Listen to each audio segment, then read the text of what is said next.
sidaynu kamarada ka wada arkayno wuxuu kasoo degay gaari shaarku soo xidhanayaa kadibna wuxuu soo korayaa jaraanjarta koowaad ee dabaqa uu soo socdaa sidaynu wejigiisa wada arkayno.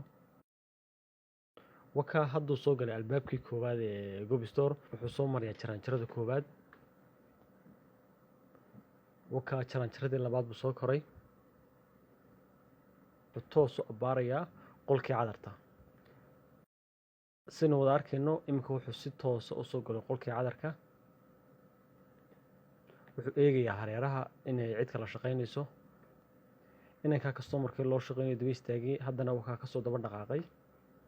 inantii baa ku tiri soo dhow walaal maxaan kaa caawiyaa maxaad soo u baahan tahay. wuxuu ku yidhi walaal cadar baan u baahanahay. yursu bay ku tiri inankan aan u yar shaqeeyay aan ku soo jeesanayaa. wakaa hadda waxay tusaysaa cadaradii tastiga ahaa ee cadarka la tijaabinayay. wuu ursaday sidaynu wada arkayno.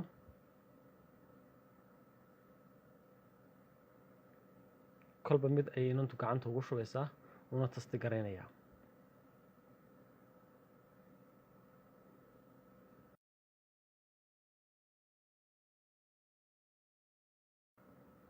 laakiin ninkan nin u jeeda maaha cadarka iyo waxa waa nin sheeko kale leh.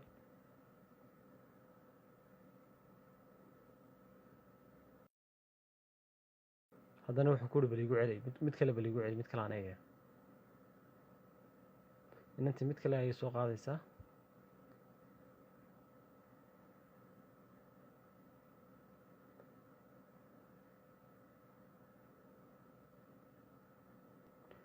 inantii waa kaa cadar kale u soo qaaday.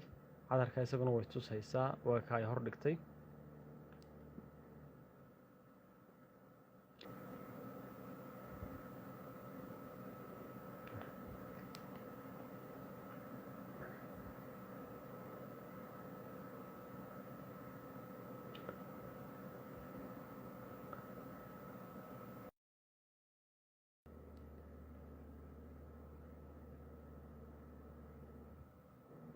inantiibuu ku yidhi iisoo qaba cadarkii uu doonayey waayo wuxuu qaadan doonaa 2 cadar 3 cadar buu qaadan doonaa iyo alaab kale iyo sidoo kale lacag buu qaadanayaa.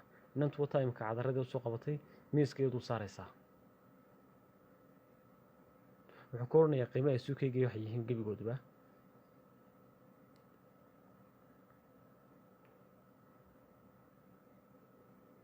haddana cadar kale uu inantii ku yidhi soo qaad waa cadarkii labaad u qaadan doono weeyaan.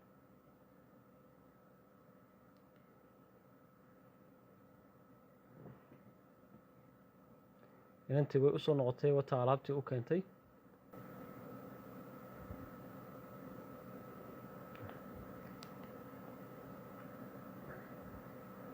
iminka wuxuu isku dayayaa intaa inantu maqan tahay ee shaqada kala qabanayso inuu lacagtii foojariga ahayd ee fiigta uu diyaariyo si uu mar dhow kiisa uga tuso.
Kenapa?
marka mawlkiisa u dhiibaya markuu saa mawlkiisa u dhiibo oo ka iyagoo aan ka eego kaas alaabtiisana gacanta ku haystaa baaqigeeda markaa daba siin doontaa lacagtii uu daray fake tahayd maahe lacag kaloo baaqiya ayay dib u siin doontaa iminka marka lacagtana gacanta ka siiyey lacagta jeefka sare ku ritay mawlkiisa u qaatay sidaasuu ku amba baxaya ninkaasi